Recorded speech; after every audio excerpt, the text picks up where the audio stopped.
Hoy vamos a intentar generar unos tics o algunos trucos para poder desarrollar una mente más consciente y desarrollar la inteligencia en áreas en las que no tengamos fortaleza. Porque a veces somos fuertes pensando de una forma, pero tenemos que desarrollar el pensamiento de otra manera. ¿Y qué significa esto? Pues hay personas que son muy buenas reflexionando, hay otras que son muy buenas comprendiendo cómo funcionan las emociones, que nos enseñan. Otras personas son muy buenas creando, pero creando desde lo absurdo o creando desde el orden. Otras son muy buenas ordenando. Y realmente hay grandes descubrimientos, inventos que han surgido no de una invención nueva, sino de ordenar las cosas viejas. Entonces nuestra mente es buena en algo. Algunos no sabréis en qué, otros sí, más o menos lo sabéis. Y consiste en que veamos otras formas de pensar y desarrollar nuestro pensamiento. Lo primero dentro de cualquier técnica de creatividad es desarrollar una crítica y autocrítica sana. Yo ya he hablado en el pasado de la crítica y la autocrítica sana. Ya he hablado de la importancia. Es esencial para trabajar la creatividad y para trabajar de alguna manera para desarrollar una visión de lo que hay en nosotros y cómo mejorarlo. Porque tú puedes tener un pensamiento muy ingenioso, como yo, por ejemplo, dar esta charla por Zoom. Ese es un pensamiento más o menos ingenioso, aunque mucha gente ya ha hecho antes charlas similares. Y dentro de lo que cabe puede ser un pensamiento ingenioso, pero si no profundizo en él, si no reflexiono, si no profundizo, el pensamiento se queda en eso y ya está. Y entonces abriría la sala, empezaría a hablar y me quedaría en blanco, no sabría profundizar o no sabría mandar la información o no sabría cómo generar todo lo demás, todos los recursos que necesito para que esto se dé. Entonces todos los pensamientos requieren esa autocrítica y crítica que te va a decir qué necesitas, qué tienes, con qué puedes contar para hacer algo, cuáles son los puntos débiles, fuertes, un feedback. Yo suelo hacer un feedback cada vez que acabo una charla, me planteo y a veces pregunto a alguna persona, oye, ¿qué te ha parecido? ¿Qué puedo mejorar? Y mientras estoy así hablando voy pensando qué ha pasado, qué puede ser mejor para la siguiente charla que hable. Y por ejemplo haciendo eso, pues lo que me di cuenta, no suelo escuchar los audios que ya he hecho de grabaciones, pero sí me replanteo desde lo que yo he sentido. Y me he dado cuenta de que lo que más os gusta, donde más integréis la información y donde mejor os sentís es cuando canalizo, cuando recibo mensajes. Entonces eso me ha ayudado a incorporar cada poquito, cada 10 minutos o así, según vea la energía, mensajes que me van llegando. De tal manera que no sea solo una hora entera de mensajes, porque si es una hora entera de mensajes también me he dado cuenta de que nadie se entera, casi todos os dormís. Pero al hacerlo de esta forma, pues se genera un sentimiento amoroso, de unidad, de grupo muy bonito y a la vez hay contenidos más prácticos y más dinámicos que nos pueden servir. Pues eso no ha surgido de una idea mía, sino de esa autocrítica de ver qué es lo que está fallando, qué es lo que ha ayudado, qué es lo que ha servido. Y bueno, pues os animo a que lo hagáis. Os animo a que en vuestras vidas vayáis poquito a poco haciendo esas autocríticas saludables que os ayuden a ver qué defectos hay, qué virtudes, qué cosas buenas y malas para ir mejorando no solo en los negocios, en la espiritualidad, en vuestro cuerpo físico, en la alimentación, en el matrimonio, con los hijos y con todo. Y eso es lo primero, desarrollar esa crítica y autocrítica sana, que no hemos crecido con ella. No hemos crecido con ella porque hasta donde hemos crecido el error equivale a un suspenso, a un castigo, a algo muy malo. Pero desde donde yo os lo estoy diciendo, el error es algo muy bueno porque te sirve para mejorar otras cosas. Necesitas equivocarte porque si no te equivocas no creces. Cuando haces un feedback, cuando observas qué es lo que ha ocurrido, esos errores son algo muy bueno porque te van a dar las claves de qué hacer la próxima vez o qué no hacer. Pero tal y como hemos aprendido en nuestros años de estudio y en la infancia, el error es algo malo y es algo que hay que evitar. Y al intentar evitar el error, la persona deja de pensar a ver si se va a equivocar. Muchos niños en el colegio ni siquiera hacen preguntas por vergüenza. ¿Por qué tienen vergüenza de hacer una pregunta?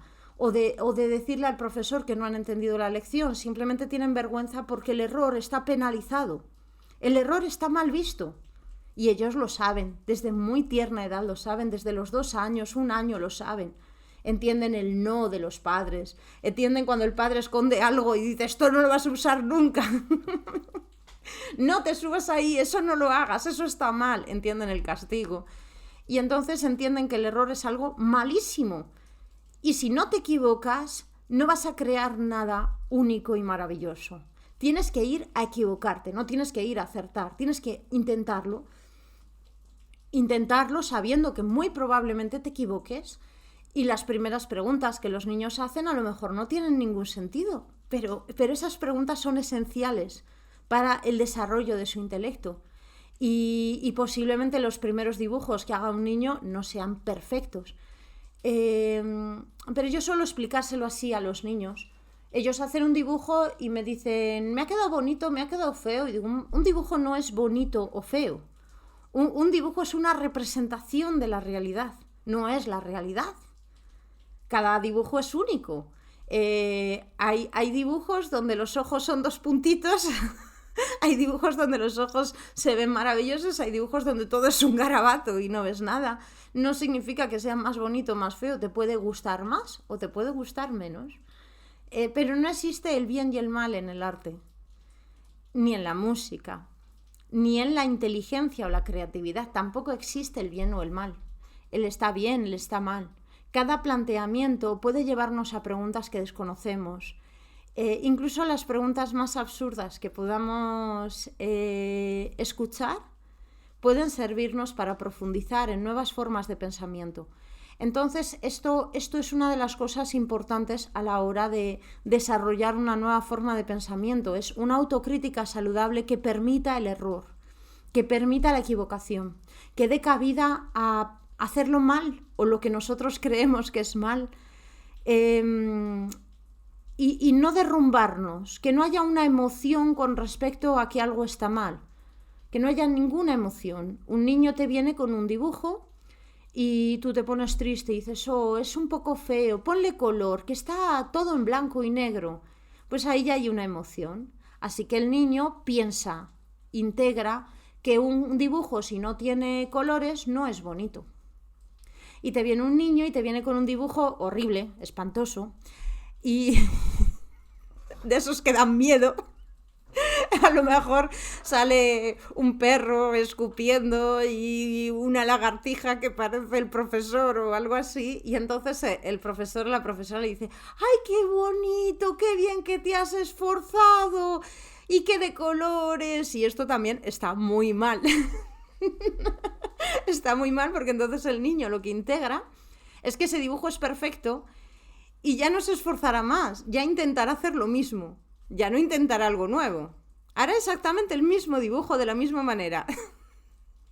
Ya no evolucionará.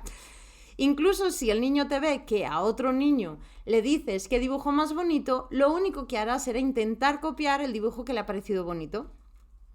Y en eso consiste el colegio. El colegio consiste en que hagas lo correcto, en ponerte 2 líneas y que tú vayas por la del centro y no te salgas. El colegio y toda nuestra educación.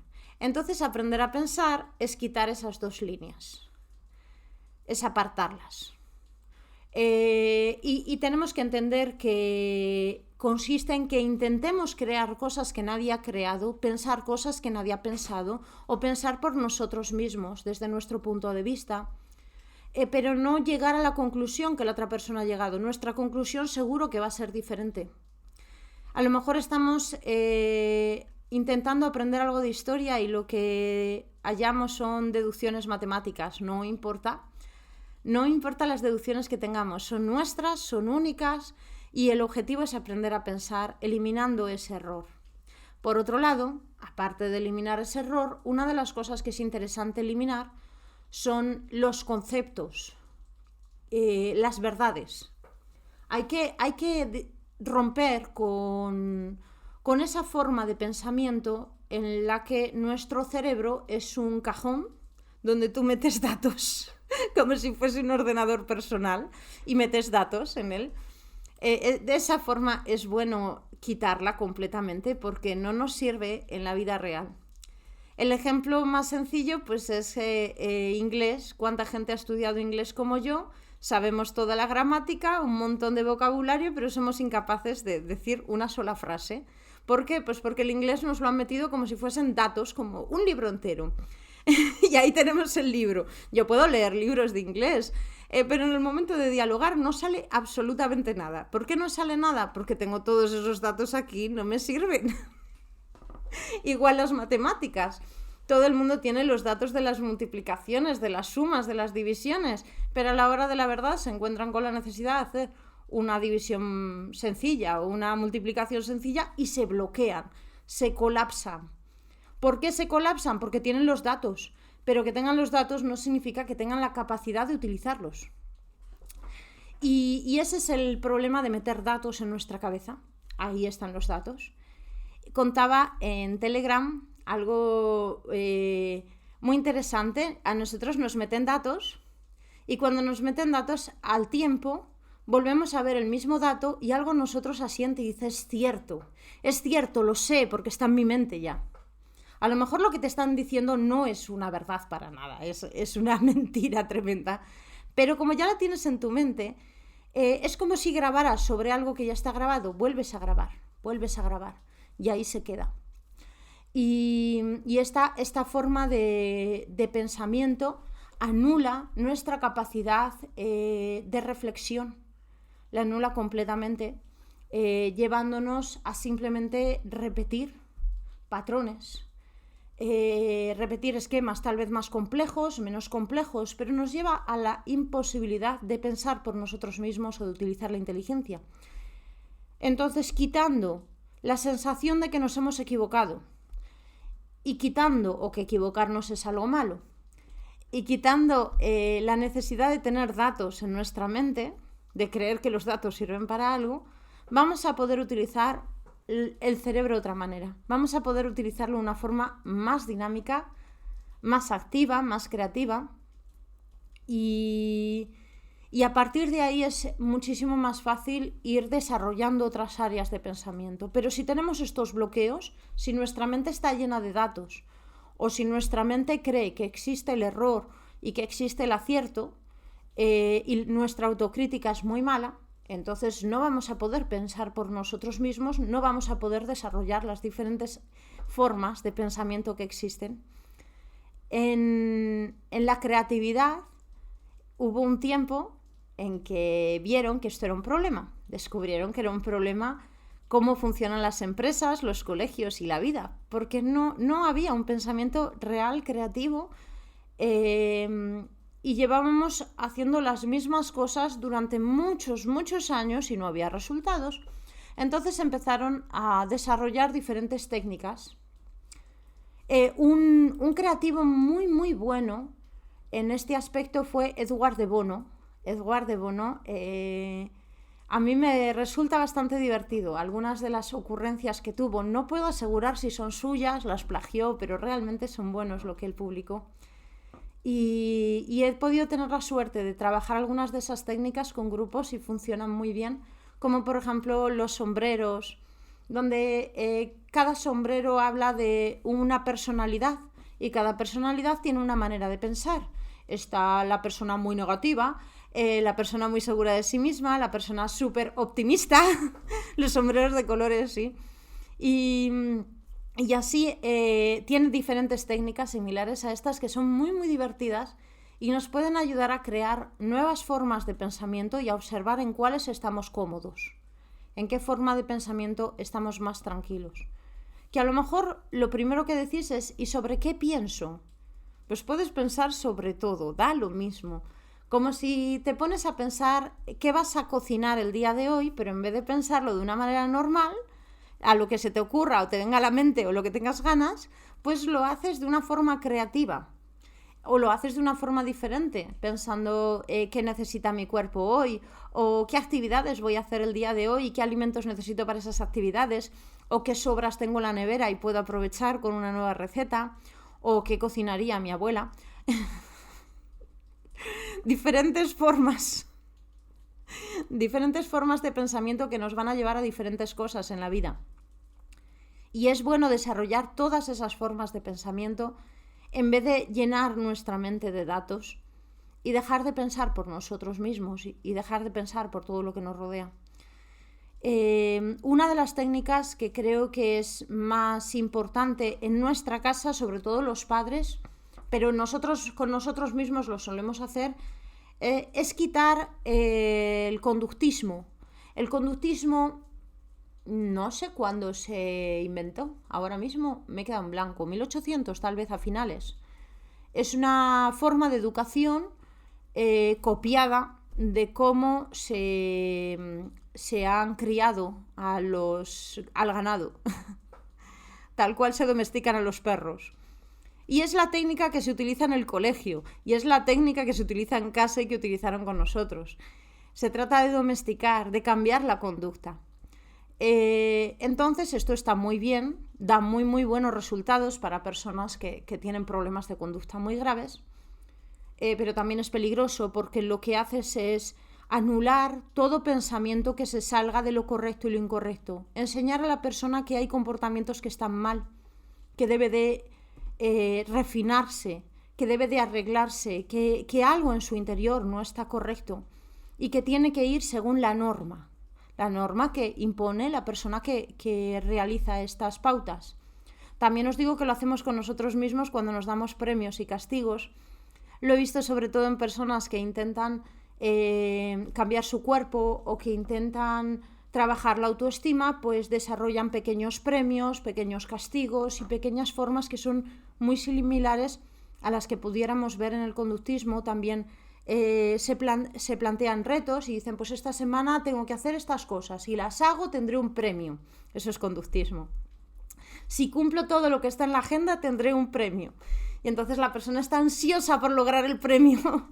Claramente este tipo de conducta, este tipo de acción cambia nuestra conducta y cambia nuestra manera de pensar, pero también corta la posibilidad de crecer de manera ilimitada, de ser más libre, más natural, de pensar por nosotros mismos.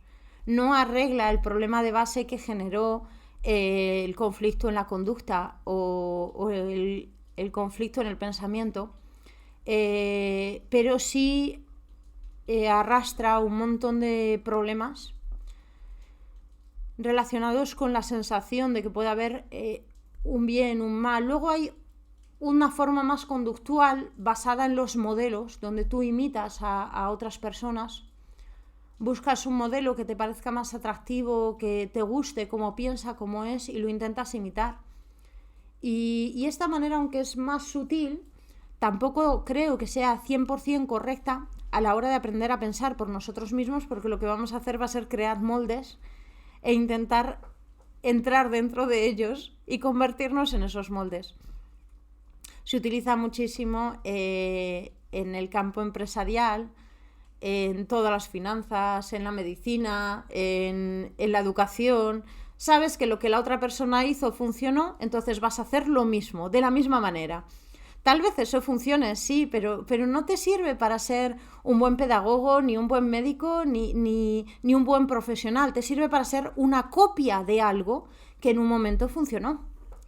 Si esto correcto o incorrecto, pues no lo sé, posiblemente sea muy correcto, pero no nos permite pensar por nosotros mismos, ni crear nuevas técnicas, ni salir de ese patrón o de esa estructura. Y entonces si aparece en nuestra vida algo que no esté dentro de esos cánones, no sabremos cómo actuar ante esas situaciones. Entonces, en esta forma conductual donde cogemos un modelo y lo imitamos, va a estar bien, pero no va a ser completa. No va a ser completa, va a estar bien si nos vemos que no somos capaces de crear por nosotros mismos algo y queremos crearlo. ¿Cómo se hace esta forma? Pues se estudia qué variantes ha habido, qué formas ha habido. Yo lo he hecho con pedagogía, entonces me estudié todas las técnicas de pedagogía que ha existido más sobresalientes, pues creo que eran 30 y pico o así. Luego me he estudiado más, pero en aquel momento me estudié 30 y pico, las más importantes en los últimos 200, 300 años, y me puse a investigar qué resultados dio, cómo eran, en qué se basaban, qué tipo de alumnos tenían, cómo era la sociedad, la cultura, y a partir de eso tú dices, pues esta forma es la que más me encaja, o me encaja un poquito de esta y otro poquito de esta. También he dicho que esto ocurre en medicina. El médico no inventa. Cuando te ve algo, lo que hace es mirar dentro de un libro, dentro de su cabeza, eso que tiene, esos síntomas que tiene esta persona, si asemejan a esta enfermedad, para esta enfermedad viene bien estos medicamentos, toma. No piensa. No está reflexionando algo nuevo, no está pensando que a lo mejor vienen por otras cosas, sino que está buscando una comparativa, está entrando dentro de unos cánones, dentro de un modelo ya prefijado, un modelo ya establecido. Y hay personas, las hay, que crean esos modelos. Entonces, a lo que yo os invito es a que seáis esas personas, las que creéis vuestros propios modelos. Que rompáis todos los moldes. Posiblemente lo que hagáis o no tiene sentido, o es absurdo, o no sirve para nada, no importa. Lo importante es crear esa forma de pensamiento que te lleve a romper los moldes y a ser único y así poder utilizar todos tus conocimientos y toda tu inteligencia de una manera única y personal. ¿Y cómo hacemos eso? Pues también podemos estudiar las cosas que ha habido en el pasado, las técnicas que se están utilizando, los modelos que ya hay prefijados, podemos utilizarlos, entenderlos y una vez que los hemos entendido, soltarlos. Es como aprender todo el solfeo en la música y una vez que ya te sabes todo el solfeo y todas las épocas de música, los sueltas y dejas de tocar todo lo que has aprendido. Cuando rompes moldes te desprecian o te juzgan. A veces sí, a veces no. Depende. Porque la mayor parte de las personas creen en ese bien y mal. Entonces sienten que es malo hacer algo que no esté dentro de un molde establecido o creen que puede sufrir un castigo. Tienen miedo. Porque les han enseñado que existe la forma correcta y la forma incorrecta. No les han enseñado que existe una variante alternativa. Existen solamente esos dos planteamientos. Igual que en matemáticas, que el problema puede estar bien o mal, pues lo mismo en dibujo, en arte y en todo. Entonces, cuando haces algo nuevo, sí, va a molestar. A algunas personas les va a molestar porque piensan que eso puede estar mal. Otras personas es posible que lo envidien y lo empiecen a copiar. Lo empiezan a copiar porque no tienen donde copiar, no tienen originalidad. Entonces ven lo tuyo y dicen esto me gusta, me convence y sacan un molde y lo copian. Y a lo mejor lo copian con más estilo que tú. Que a mí me ha pasado mucho, que me han copiado y me han copiado con más estilo que yo. Y digo, ojo, qué bien, si yo supiese trabajar con ese estilo, bueno, sería fantástico. No es algo malo, es algo muy bueno, significa que lo que tú has creado funciona, que da resultados. Si no, no te lo copiarían.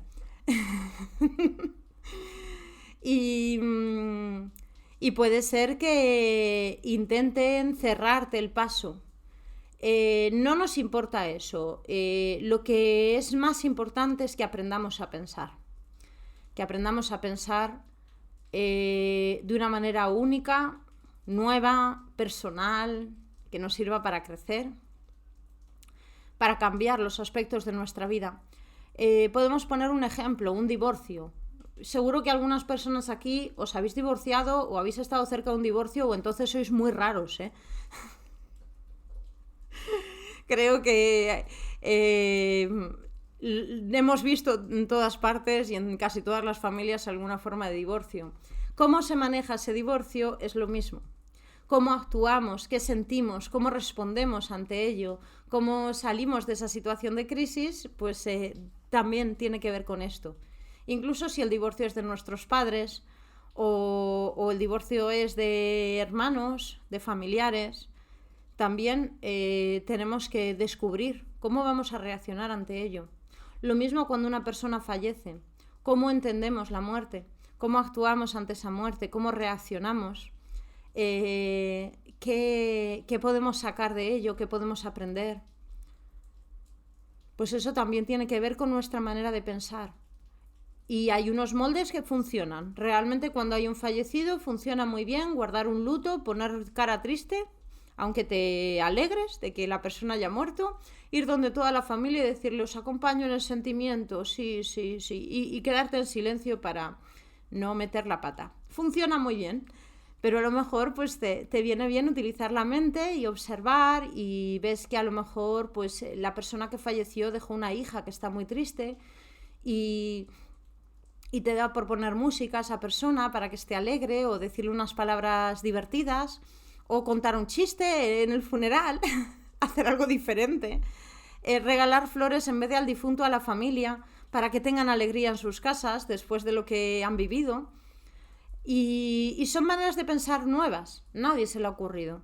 Todo el mundo se centra en el difunto y la familia, y lo que vive la familia.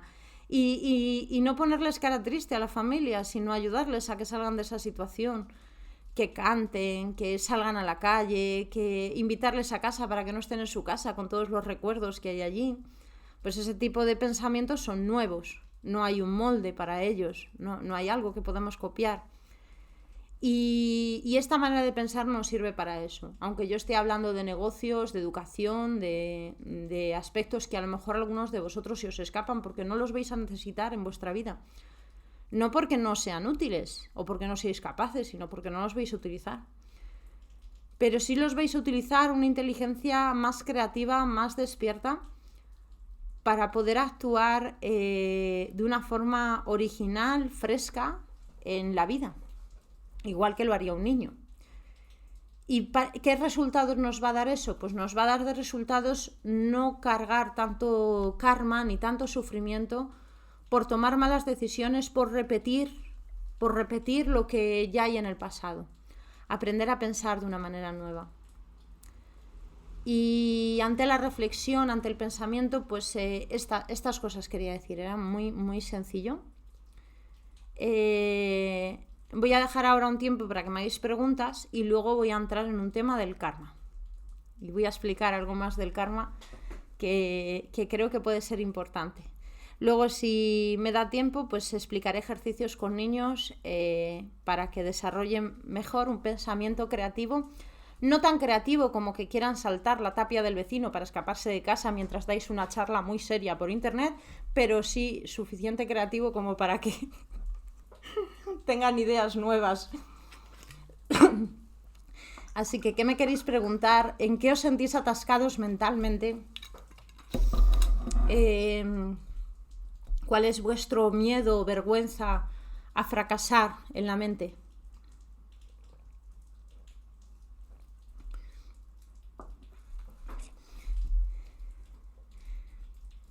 Seguís ahí, ¿no? Si falta energía para hacer cambios en la mente, eso no es posible. Lo que sí que puede ocurrir es que la mente esté mal adiestrada. Entonces se ha generado una pasividad, un estancamiento, y la mente sigue repitiendo las mismas cosas y los mismos hábitos y no consigue salir de ahí. Entonces, ahí sí que pudiéramos imitar cosas que no hayamos visto o que no hayamos hecho o que hayan hecho otras personas. Nos puede servir volver a casa por un camino diferente, guardar las llaves en un bolsillo diferente. Pues por ejemplo, yo los días que tengo la mente muy densa, en vez de bolso uso solo los bolsillos y entonces tengo que pensar ¿qué voy a necesitar el día de hoy? Porque en los bolsillos no me cabe nada. Esas pequeñitas tonterías hacen que tu mente esté despierta porque no sabes dónde van a estar las llaves, no sabes dónde vas a tener la cartera ni el bolso, tienes que mover tu pensamiento. no vas a ir por el camino de siempre, vas a ir por otro. Te vas a poner el reloj en la otra mano. Se dice que si cambias 21 cosas de sitio en tu casa, pues un cambio grande viene. Entonces cambias 21 cosas y tu mente va a estar más despierta, y como está más despierta se va a mover en otra dirección. No es que cambies 21 cosas de tu casa y eso genere un cambio, es que tu mente ya está despierta y va a generar el cambio. Entonces, cuando nuestra mente está muy estancada haciendo lo mismo todos los días de la misma manera, vamos creando pequeños cambios. Y esos pequeños cambios nos van a ayudar muchísimo más de lo que creéis. En estos momentos es conveniente ser creativo o pasar desapercibido. Una cosa no quita la otra. Para pasar desapercibido hay que ser muy creativo. El otro día dije que desde el 2017 aquí en España, si yo digo mi opinión, iría a la cárcel. Y esto es cierto. Lo he dicho varias veces, es que es cierto. En el 2017 en España salió una ley en la que está prohibido decir lo que piensas si es negativo ante una autoridad pública, como puede ser cualquier profesor, cualquier político, la monarquía. Está prohibidísimo hablar mal de las instituciones. Todas las canciones de mi juventud están prohibidas. Todos los cantautores de Latinoamérica están prohibidos. Se escuchan igual, pero están prohibidos por ley. Y se penaliza de una forma dura. Entonces, cuando me he puesto a replantear sobre esto, me he dado cuenta de que en los tiempos en los que estaba completamente prohibido decir las cosas que pensabas, la gente era muchísimo más creativa. Las acababa diciendo, pero de una forma mucho más creativa. Cuando la vida no te deja expresarte o vivir ciertas cosas, acabas haciéndolo, pero de una manera mucho más especial y más bonita. Si no tienes comida apenas, si solamente tienes ajo, patatas y agua, a lo mejor tu comida es mucho más exquisita y creativa que si tienes la nevera llena de cosas. Cuando hay austeridad, cuando no hay muchas posibilidades, no nos queda más remedio que desarrollar esa creatividad para seguir expresándonos y seguir siendo nosotros. Si todo el mundo va vestido exactamente igual, como en todos estos colegios que se utiliza uniforme, al final ves a los alumnos que hacen cosas creativas, únicas, se ponen una coleta de forma diferente, o se abrochan un botón de forma rara, o se ponen una media de un tono ligeramente diferente que el otro a propósito, porque es su manera de ser ellos mismos. Ese pasar desapercibido, ese tener que seguir la norma, nos lleva a romperlas completamente. El mejor ejemplo, para los que os veáis muy aturdidos por las normas y obligados a cumplirlas, que somos muchos, ¿no? Pues es el arte zen, el arte japonés. El arte japonés es el mejor ejemplo. En Japón las normas son demasiado estrictas, el orden es demasiado estricto y la forma. Entonces el arte consiste en romper todas esas normas. Si la norma es pintar todo el cuadro, lo que ellos hacen es solamente poner un punto o una mancha, poner el cuadro torcido, como yo. Poner 3 líneas y romperlas con un color diferente. Pues esa forma de arte consiste en romper el orden tan establecido que tienen en su cultura, en su tradición. Y es algo muy bonito, muy atractivo, porque de una manera ingeniosa han buscado poner ese punto a la I y transformar todo el mundo que les rodea a través de algo tan sencillo como puede ser el arte, la arquitectura, la decoración, la forma de vestir, porque su vida ya es demasiado rígida en otros aspectos. Cuando tenemos un miedo muy grande a que nos abandonen, a que nos dejen solos, a que no nos hagan caso, en nuestras creaciones intentaremos impresionar, gustar. Y entonces no podremos crear nada nuevo, porque seguramente que lo primero que crees no le gusta a nadie. Y incluso los grandes genios, sus primeras creaciones no les gustaban a nadie. Sus primeras ideas, pensamientos no les gustaban a nadie. Los echaban del colegio incluso, porque eran inaguantables. No porque eran sabelotodos, sino porque todo lo que se les ocurría rompía la norma, rompía con la clase y rompía con todo. Entonces, la persona que realmente está sacando a la luz sus pensamientos originales y está creando, es posible que la den la espalda, la rechacen, la miren mal, la desprecien al principio. Y entonces eso genera un gran miedo al abandono y una necesidad de hacer lo correcto todo el tiempo y portarse bien con todo el mundo y hacer justo lo que nos piden que tenemos que hacer. O ir al extremo contrario y llamar todo el tiempo la atención y hacer justo lo que nadie quiere que hagamos. Cuanto peor lo hagamos, mejor. Habrá más satisfacción porque estamos pendientes de las expectativas ajenas a nosotros y no estamos pendientes a vivir y a experimentar la vida. Romper ese miedo, esa vergüenza o ese detenernos todo el rato en el pensamiento del otro es importante para vivir esa crítica y esa autocrítica saludable.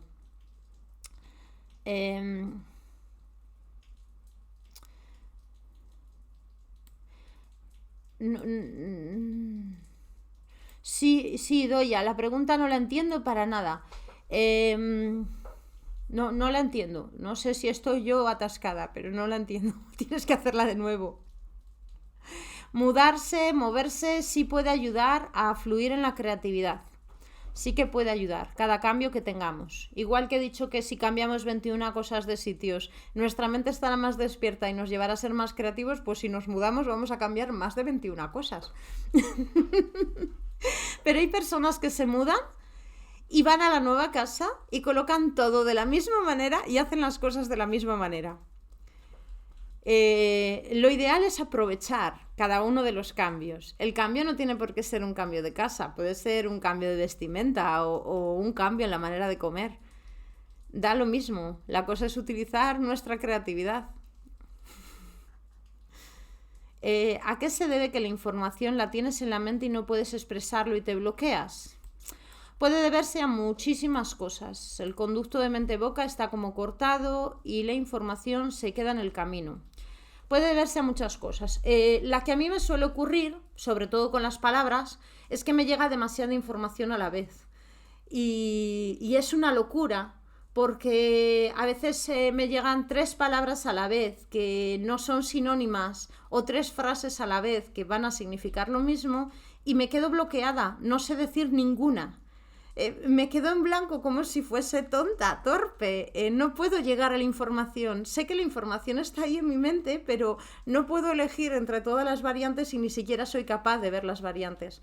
A través de ralentizar el pensamiento he logrado darme cuenta de esto. Al principio yo pensaba que era muy torpe y que se me había olvidado hablar. Pero cuando he ralentizado el pensamiento me he dado cuenta de que me llegan a lo mejor 2 palabras a la vez sobre lo mismo. Me llega árbol y arbusto, o me llega hierba y césped, y me llegan las 2 a la vez, o 3 a la vez, o me llega hierba, césped verde, y me llegan a la vez y me quedo bloqueada, no sé expresar ninguna de las 3. Entonces hay personas que les ocurre eso.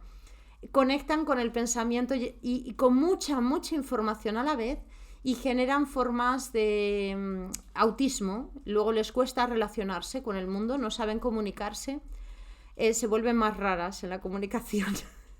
No saben decir hola o no saben dar 2 besos, ¿no? No se saben esos protocolos porque están bloqueados, porque les está llegando demasiada información a la vez.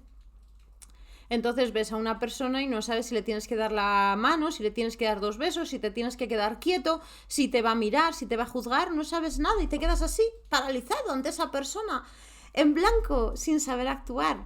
Y bueno, pues hay personas que les llega esa información a la mente en exceso y no pueden hablar. Otras personas les llega una información emocional y entonces no pueden expresar sentimientos, se quedan rígidas emocionalmente, no saben lo que sienten. A lo mejor se les muere un familiar y les dices ¿cómo te sientes? Y te dicen hoy tengo ganas de cenar unas alcachofas y te quedas así diciendo eso no es la respuesta correcta. ¿Por qué les ocurre eso? Porque les están llegando demasiadas emociones a la vez y se quedan bloqueados, no saben qué emoción sienten, no saben cómo digerir esa emoción y no pueden reaccionar emocionalmente. Entonces lo que dicen no tiene sentido, ven a una persona llorar y no pueden acercarse, darle un abrazo, no pueden atenderla adecuadamente porque están sintiendo demasiadas cosas a la vez, tanto que su principal objetivo es no sentir nada y quedarse rígidas. Y ves al niño o al adulto totalmente insensible aparentemente, pero es porque le está llegando demasiada información a la vez. Otra de las cosas por las que te llega información y te quedas bloqueado y no sabes qué decir es porque la información que te llega no es la que debería de llegarte, te está llegando otra. Entonces ves a una persona y tienes ganas de decirla qué tal te ha ido el día, pero realmente piensas, sé lo que hiciste ayer, que me he enterado. Bueno, de otra manera. Entonces tú estás pensando otra cosa que nada tiene que ver con lo que quieres decir y te bloqueas, no sabes decir lo que tienes que decir, no sabes expresarlo. Y al final no sabes ni lo que estás pensando, ni lo que quieres decir, ni lo puedes expresar.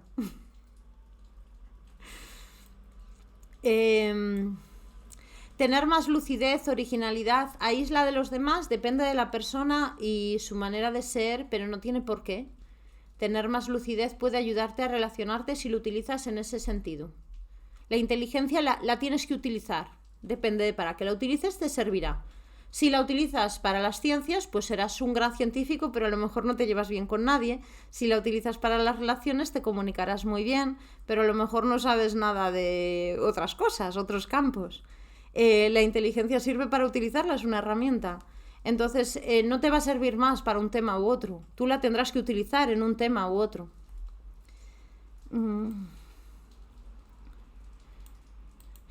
Utilizar el disfraz de hace unos años de tirarte del edificio más alto puede ayudar. Bueno, si no os tiréis del edificio más alto, sí puede ayudar. En la creatividad esto es un salto al vacío, como hacer algo que nunca has hecho, algo insospechado, y lleva a una forma de creatividad loca, absurda, nueva, que nos la encontraríamos en estos artistas que lo que han hecho a nadie se le hubiera ocurrido nunca. Y son cosas a lo mejor muy sencillas, pero cuando Tesla se le ocurrió que la electricidad podía ser inalámbrica, a nadie se le hubiera ocurrido algo parecido.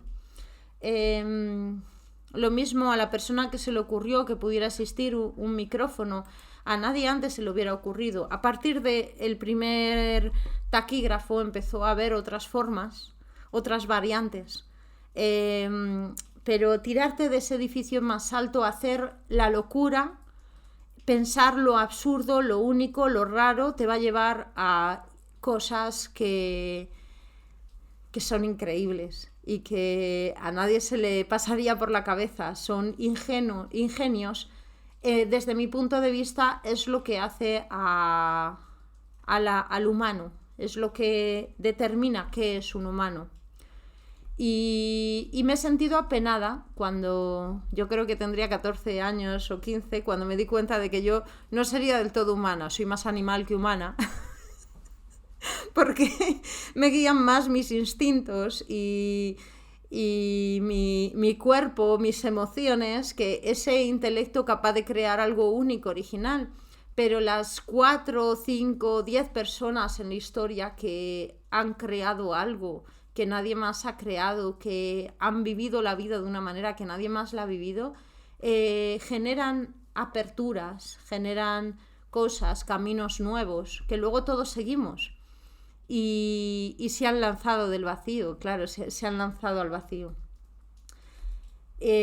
Posiblemente nosotros no podamos llegar a esos niveles, quién sabe, pero también de lo que hablo es un poco de eso, de desarrollar el aspecto, todos los aspectos humanos al máximo, no solamente lo físico, lo espiritual, sino también el intelecto, también desarrollar el intelecto.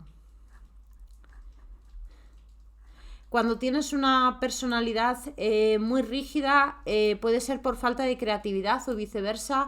Pudiera ser que sí, aunque hay personas muy muy rígidas que tienen gran creatividad.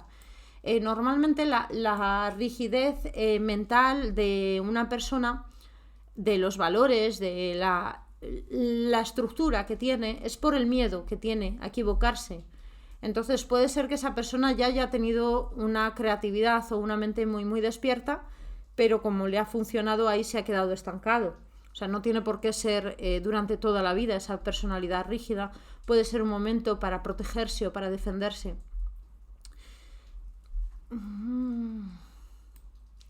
El trabajo me ha producido mucho estrés por querer abarcar más de la cuenta. Vale, también siento estar en contradicción con lo establecido y lo que yo siento. Bien, lo que hay detrás de esta afirmación me parece muy bonito. Es como que básicamente lo que significa es que hay algo en tu trabajo, el trabajo que estás haciendo, que te ha gustado tanto que has querido abarcar más de lo que podías. Es como si de pronto te enamoras y dedicas a esa persona 24 horas al día y después de un mes dices, no, ya te he dedicado demasiado tiempo, tengo que descansar un poquito. A partir de ahora vamos a dosificar. No habla algo mal del trabajo, lo que habla es de que has encontrado algo que te ha entusiasmado. Entonces, sí, el estrés está mal, todo lo que has abarcado está mal, pero está bien que sientas ese entusiasmo. Ese entusiasmo nos hace estar despiertos y nos hace querer vivir. Necesitamos más pasiones en la vida y el que hayas abarcado demasiado en un tema es porque algo de ahí te ha apasionado. Merece la pena, ¿no? Merece la pena sentir ese entusiasmo por algo y querer profundizar en ello, bien o mal. Sentir que estás en contradicción con lo establecido y lo que sientes es normal sentirlo en la adultez. Eso significa adultez para mí. Cuando somos jóvenes tenemos principios muy firmes, ¿no? Y decimos la vida es así, yo creo que las ranas son simpáticas, creo que la lluvia cae del cielo, creo en tal grupo de político, creo en este equipo de fútbol, y se creen cosas y se defienden esos principios de una forma firme. Hay gente que en la juventud piensa que son feministas, que son nacionalistas, que son de todo, y lo creen de verdad, pero luego cuando llegas a la adultez, hay personas que la adultez les llega con 50 años, otros con 80, otros con 20, pero normalmente llega a los 40 y pico, 50.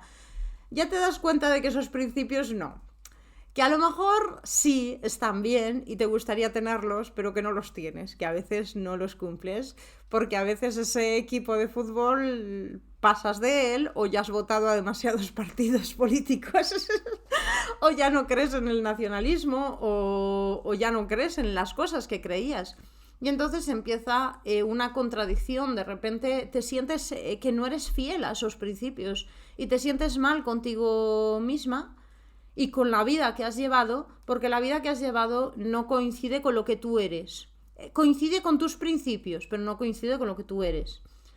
Vamos a poner el ejemplo de la persona que es lesbiana y se casa y pasados 20 años de matrimonio mira al marido y dice, lo siento, pero me gustan las mujeres.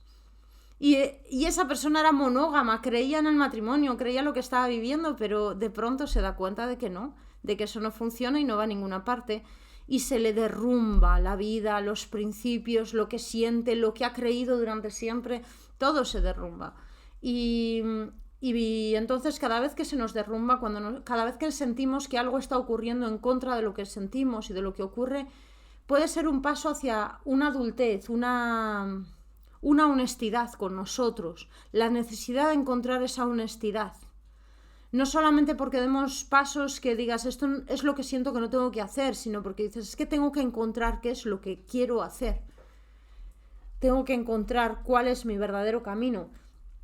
Y es necesario. Creo que es más importante ser honesto con uno mismo que tener principios. Tener principios está muy bien, pero ser honesto es una tranquilidad.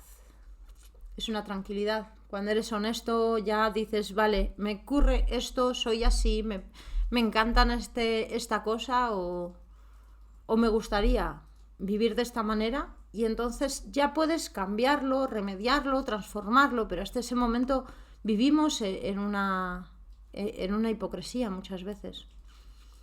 Me siento atascada en hacer cosas que en mi mente no son productivas, ya sea a nivel económico, de disfrute, a empezar a pintar, por ejemplo. Vale. Aquí la respuesta tiene mucho que ver con la que di antes. Todas las cosas que estás haciendo son las cosas que otros esperan que harías y las haces muy bien.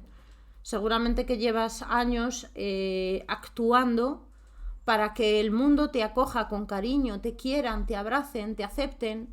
Entonces, posiblemente lo que tú haces es muy productivo para el resto del mundo, pero para ti no. Para ti sientes que no estás siendo creativa y que no te sirven las cosas. En la pregunta se nota que hay una hiperactividad, un deseo de hacer 1.000.000 de cosas y que ya las estás haciendo, pero no dan resultados. Dan resultados en otros niveles que a ti no te sirven. Hay que dejar a un lado la necesidad de reconocimiento y vivir la necesidad de realización. Es solo eso. Cuando tienes muchos pensamientos creativos y diferentes pero no se materializan. Antes hablé un poquito de esto. Necesitamos más autocrítica. En esa autocrítica vamos a descubrir qué recursos tenemos y cómo materializar las cosas que hemos creado. Nos va a servir también para ver cuántas cosas hemos dejado a medias y acabarlas. Necesitamos acabar las cosas que dejamos a medias en el pasado o imaginar cómo lo acabábamos. Pues si dejaste a medias tal libro, imagina cómo lo acabas de leer y lo acabas. Lo terminas, lo guardas en la estantería y visualizas cómo lo guardas en la estantería. Y de alguna manera ahí vas a poder empezar nuevas cosas y terminarlas. Bien, a ver, voy a leer 2 preguntas más así. ¿Cómo se llama qué se hace cuando alguien te intenta bloquear con bonitas palabras? Existe un síndrome de esto. Existe, no me acuerdo el nombre. Lo estudié hace mucho, lo leí hace mucho. Hay personas que detestan el éxito ajeno. Entonces es algo muy inconsciente. Cada vez que la otra persona intenta hacer algo, le dicen, a lo mejor no te sale bien, piénsatelo.